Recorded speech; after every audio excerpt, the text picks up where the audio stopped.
Concept आता है वो बेसिकली सर्टेनिटी इक्विवेलेंस का और साथ में रिस्क प्रीमियम का है। पहले हम जहले रहने से उसका एक बेस बना लेंगे। माइंड यू शास्त्री में हम जब उस पे आएंगे सेम कंसेप्ट पे, calculation will be slightly different, बहुत हल्का सा डिफरेंस होगा। एंड जब वहाँ पहुँचेंगे तो तुम्हें समझ भी आ जाएगा कि हो क्या रहा है एग्जैक्टली। बट यहाँ से एक बेस बन जाएगा तो इट विल बी गुड। ठीक है, तो बहुत सिंपल सी चीज़ होती है सर्टेनिटी इक्विवेलेंट कि बेसिकली हमने ये बात की कि जो भी एक बंदा है जो रिस्क एवर्स है, वो एक गैम्बल से जो भी एक्सपेक्टेड वेल्थ है वो अगर आप उसके हाथ में ला के डायरेक्टली रख दो तो वो उसको प्रेफर करेगा ओवर द गैम्बल, राइट।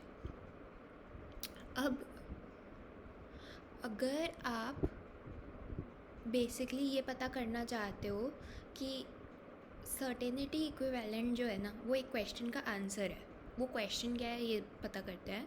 वो क्वेश्चन है बेसिकली कि आप बंदे से पूछते हो कि चल मैं तुझे दो ऑप्शंस देता हूँ, या तू एक गैम्बल खेल सकता है या फिर मैं तुझे एक फ़लाना अमाउंट जो है वो सर्टेनिटी से दे सकता हूँ, और मैं चाहता हूँ कि तू उन दोनों के बीच में इनडिफरेंट हो, गैम्बल के बीच में और वो जो फ़लाना अमाउंट जो मैं तुझे दूँगा उसको मिलने के बीच में। वो तुझे सर्टेनिटी से मिल रहा है, वो जो फ़लाना अमाउंट है, एक्स अमाउंट कह लो, तो कोई एक्स अमाउंट है जो तुझे या तो सर्टेनिटी से मिल सकता है या फिर तू गैम्बल खेल सकता है। अब क्वेश्चन ये है कि वो एक्स अमाउंट क्या होना चाहिए अगर तुम्हें इन दो ऑप्शंस में इंडिफरेंट रहना है तो। एंड वो एक्स अमाउंट का आंसर जो निकल के आता है वो है सर्टेनिटी इक्विवेलेंट। ये basically that amount of money है जो अगर आपको मिल जाए तो आप उस अमाउंट में और गैम्बल में आपको कुछ डिफरेंस नहीं लगता। ठीक है, तो ये चीज़ हो गई। ठीक है, तो अब सर्टेनिटी इक्विवेलेंट जो है हमें पता है वो एक्सपेक्टेड वैल्यू ऑफ गैम्बल से कम होगा। कम क्यों होगा? क्योंकि अभी हमने बात की ना कि रिस्क एवर्स बनने की डेफिनेशन ही क्या है कि वो एक्सपेक्टेड वैल्यू ऑफ गैम्बल से उसको हायर यूटिलिटी मिलती है compare to the gamble itself, है ना। आप उस गैम्बल से मिलने वाला जो भी ऑन एन एवरेज जो भी अमाउंट मिलता है वो उसको डायरेक्टली हाथ में पकड़ा दो, वो बंदा खुश है, रिस्क ना लेके वो खुश है, इंस्टेड ऑफ कि आप उसको गैम्बल में ज़बरदस्ती झोंको, राइट। अब एक अमाउंट है सर्टेनिटी इक्विवेलेंट का, नाम से ही पता चल रहा है सर्टेनिटी क्योंकि ये अमाउंट सर्टेनली आप उसको दे रहे हो।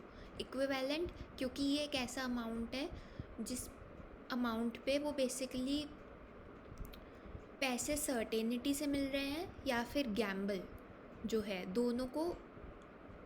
दोनों के बीच में इंडिफरेंट है, दोनों उसको इक्विवेलेंट लगते हैं। ठीक है, तो ये चीज़ है। अब ऑफ कोर्स सर्टेनिटी इक्विवेलेंट जो है वो एक्सपेक्टेड वैल्यू ऑफ गैम्बल से कम होगा, क्योंकि एक्सपेक्टेड वैल्यू ऑफ गैम्बल पे तो उसको गैम्बल से ज़्यादा यूटिलिटी मिलती है, राइट। यही रिस्क एवर्स की डेफिनेशन है। और जो सर्टेनिटी इक्विवेलेंट है उस पर उसको गैम्बल की जितनी यूटिलिटी मिलती है तभी तो वो इंडिफरेंट है। तो सर्टेनिटी इक्विवेलेंट की मैथमेटिकल डेफिनेशन यही है कि utility from certainty equivalent is equal to utility from the gamble. ठीक है, ये हो गया सर्टेनिटी इक्विवेलेंट होता क्या है। अब सर्टेनिटी इक्विवेलेंट और जो expected value of the Gamble है इनके बीच में एक गैप है ना। अगर एक एग्जाम्पल से समझते हैं, एक गैम्बल है, वो गैम्बल तुम्हें या तो 500 रुपये दे सकती है विद अ 50% चांस, या फिर 0 रुपीज़ दे सकती है विद अ 50% चांस। तो उसकी एक्सपेक्टेड वैल्यू हो गई 250। अब अगर तुम रिस्क एवर्स हो तो तुम्हें 250 रुपये मिल जाए तो you are very happy compare to मैं तुम्हें बोलूँ कि नहीं नहीं तुम गैम्बल खेलो। ठीक है, अब मैंने तुमसे क्वेश्चन पूछा कि मैं तुम्हें कितने पैसे हाथ में दे दूँ तो उन पैसों में और गैम्बल खेलने में दोनों में तुम्हें कोई डिफरेंस नहीं लगेगा, दोनों से एक बराबर यूटिलिटी मिल रही होगी तुम्हें। तो तुमने बोला देखो 250 रुपये अगर मुझे मिल जाते तो मुझे गैम्बल से ज़्यादा यूटिलिटी मिल जाती है ना।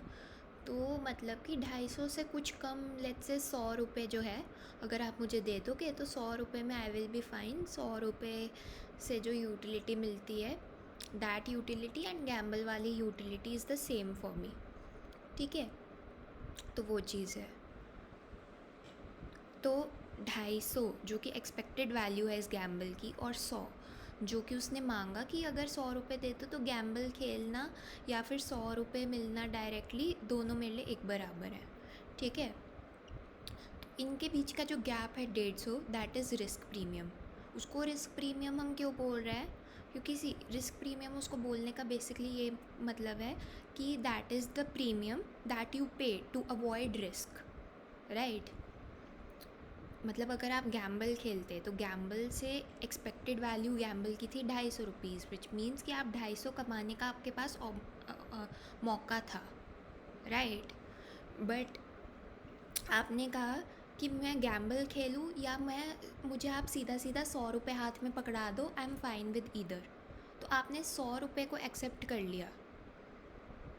मतलब आपके पास एक मौका था कि आप 250 कमा सकते थे, बट वही बात है कि गारंटी नहीं थी।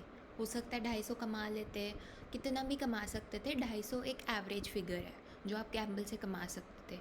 आपने उस 250 को छोड़कर आपने कहा कि I am fine with receiving 100 rupees with certainty as well. तो आपने उस 100 रुपीज़ को एक्सेप्ट किया।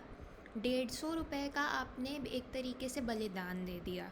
क्यों? क्योंकि आप वो रिस्क लेने को तैयार नहीं हो, तो दैट इज़ रिस्क प्रीमियम, ठीक है। इस फिगर में भी यही बताया हुआ है बेसिकली क्या चीज़ है। सी एक्सपेक्टेड, ये सब तो हमने देख लिया था, चलो ठीक है। अब सी जो यूटिलिटी ऑफ गैम्बल है उसको जब हम इस कर्व तक ट्रेस करके आते हैं, हमें पता है ये कर्व जो है ये एक स्पेसिफिक वेल्थ वैल्यू की यूटिलिटी देता है। तो जब हम इसको नीचे ट्रेस करते हैं तो हमें मिलता है सर्टेनिटी इक्विवेलेंट। क्यों? क्योंकि ये एक ऐसा लेवल है जो हमें गैम्बल जितनी यूटिलिटी दे रहा है, राइट। तो ये हो गया हमारा सर्टेनिटी इक्विवेलेंट, ठीक है। और सर्टेनिटी इक्विवेलेंट और expected value of Gamble. Expected value of Gamble is what you can receive when you play the gamble. Certainty equivalent is what you are fine with accepting, ताकि आपको Gamble ना खेलना पड़े।